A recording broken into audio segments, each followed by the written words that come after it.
Dia nampak bukit belakang ni. Agak-agak kalau kita taruh, kita cut benda tu, kita masuk dalam kolam ni.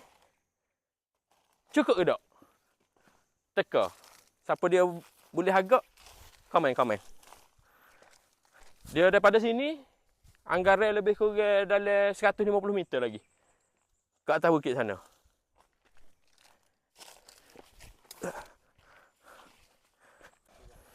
Apakah cut and fill? Cut and fill ni, kita nak kira daripada tanah rendah sana, ni kawasan bukit ni, kita nak tahu berapa volume kawasan tinggi ni, mampukah dia cover nak tutup masa kawasan rendah ke, kolam ke, benda-benda hak tadi lah.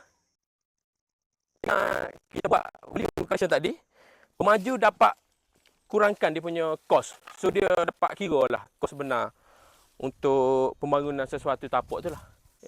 Lagi banyak tanah kawasan bukit tinggi ni dapat cover kawasan tadi, kawasan rendah tadi, kawasan kolam apa semua, lagi kecil kos pemaju untuk membangun sesuatu kawasan. Untuk tahu kuantiti tanah sebenar, boleh kontak Jeko Sutton.